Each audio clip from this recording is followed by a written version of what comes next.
Ecclésiaste 7. Bonne renommée vaut mieux que l'huile parfumée, et le jour de la mort que le jour de la naissance.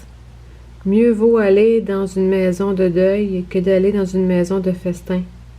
Dans celle-là se trouve la fin de tout homme, et le vivant en prend conscience. Mieux vaut le chagrin que le rire, car malgré un visage triste, le cœur peut être heureux. Le cœur des sages est dans la maison de deuil, et le cœur des insensés dans la maison de joie. Mieux vaut écouter le reproche du sage qu'être homme à écouter la chanson des insensés. Comme les sarments crépitent sous la marmite, ainsi est le rire des insensés. C'est encore là une vanité. L'oppression affole le sage, et les cadeaux font perdre le sens. Mieux vaut l'aboutissement d'une affaire que son commencement. Mieux vaut un esprit patient qu'un esprit hautain. Ne te presse pas d'être mécontent dans ton esprit, car le mécontentement repose dans le sein des insensés. Ne dis pas d'où vient que les jours d'autrefois étaient meilleurs que ceux-ci, car ta question ne proviendrait pas de la sagesse. La sagesse vaut mieux qu'un héritage, et même davantage pour ceux qui voient le soleil. Car à l'ombre de la sagesse, on est comme à l'ombre de l'argent. L'avantage de la connaissance, c'est que la sagesse fait vivre ceux qui la possèdent. Regarde l'œuvre de Dieu qui pourra redresser ce qu'il a courbé. Au jour du bonheur, jouis du bonheur, et au jour du malheur, réfléchis. Dieu a fait l'un exactement comme l'autre, de telle sorte que l'homme ne découvre rien de son avenir.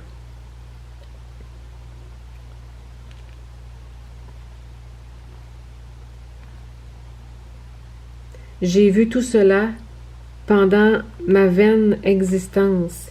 Il y a tel juste qui périt dans sa justice et tel méchant qui prolonge son existence dans sa méchanceté. Ne deviens pas juste à l'excès et ne te montre pas trop sage. Pourquoi te ruinerais-tu? Ne sois pas méchant à l'excès et ne deviens pas insensé. Pourquoi mourrais-tu avant ton temps? Il est bon que tu retiennes ceci sans laisser échapper cela, car celui qui craint Dieu trouve une issue en toute situation. La sagesse rend le sage plus fort que 10 gouverneurs qui sont dans une ville. Certes, il n'y a sur la terre point d'homme juste qui fasse le bien et qui ne pêche pas. Ne prends donc pas à cœur toutes les paroles qu'on dit, de peur que tu n'entendes ton serviteur te maudire, car ton cœur reconnaît que tu as toi-même bien des fois maudit les autres. J'ai éprouvé tout cela par la sagesse. J'ai dit, j'aurai de la sagesse, mais elle reste loin de moi. Ce qui existe est loin, profond, profond. Qui peut l'atteindre? J'en suis venu de tout mon cœur à connaître, à explorer et à chercher la sagesse et la raison, à connaître aussi la méchanceté, l'insanité, la folie et la démence. Or j'ai trouvé plus amère que la mort la femme qui est un piège, dont le cœur est un filet et dont les mains sont des liens. Celui qui est agréable à Dieu lui échappe, mais le pécheur deviendra sa capture. Voici ce que j'ai trouvé, dit l'Ecclésiaste, en examinant les choses une à une pour en trouver la raison. Voici ce que mon âme cherche encore et que je n'ai pas trouvé. J'ai trouvé un homme entre 1000, mais une femme entre elles toutes, je ne l'ai pas trouvée. Seulement voici ce que j'ai trouvé, c'est que Dieu a fait les hommes droits, mais ils ont cherché bien des subtilités. Chapitre 8. Qui est comme le sage et qui connaît l'explication des choses? La sagesse de l'homme éclaire son visage et la sévérité de sa face est changée. Je dis, observe l'ordre du roi et cela à cause du serment de Dieu. Ne te presse pas de t'éloigner de sa présence et ne persiste pas dans une mauvaise cause, car il fait tout ce qui lui plaît. Quelle qu'elle soit la parole du roi fait autorité. Qui donc lui dira que fais-tu? Celui qui observe le commandement ne connaîtra pas de mauvaise cause, et le cœur sage connaîtra le temps opportun et le jugement. Car il y a, pour toute chose, un temps et un jugement, quand le malheur accable l'homme.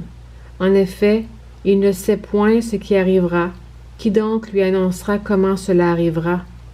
L'homme n'est pas maître de son souffle pour le retenir, et il n'a aucune autorité sur le jour de la mort.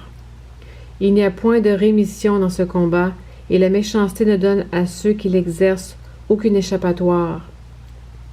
J'ai vu tout cela en prenant à cœur tout l'ouvrage qui se fait sous le soleil. Il y a un temps où l'homme se rend maître de l'homme pour son malheur. Alors j'ai vu des méchants recevoir la sépulture et s'en aller. On venait du lieu saint en oubliant dans la ville comment il avait agi.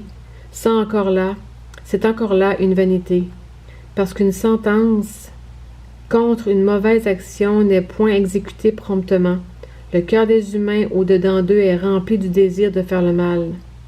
Cependant, quoique le pécheur fasse 100 fois le mal et prolonge ses jours, moi je reconnais tout de même que le bonheur est pour ceux qui craignent Dieu, parce qu'ils ont de la crainte en sa présence. Mais le bonheur n'est pas pour le méchant, et il ne prolongera pas ses jours, pas plus que l'ombre, parce qu'il n'a point de crainte parce qu'il n'a point de crainte en présence de Dieu. Il est une vanité qui se fait sur la terre, c'est qu'il y a des justes dont le sort est conforme à l'œuvre des méchants, et des méchants dont le sort est conforme à l'œuvre des justes. Je dis que c'est encore là une vanité. J'ai donc fait l'éloge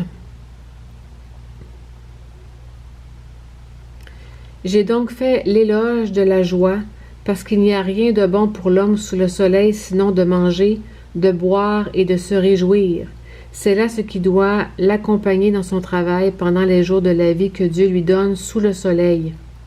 Lorsque j'ai pris à cœur de connaître la sagesse et de voir le souci que l'on se fait sur la terre, car les yeux de l'homme ne voient le sommeil ni de jour ni de nuit. J'ai vu toute l'œuvre de Dieu. Eh bien, l'homme ne peut pas trouver l'œuvre qui se fait sous le soleil. Ce que l'homme cherche avec peine, il ne le trouvera pas. Et même si le sage prétend connaître, il ne peut pas trouver.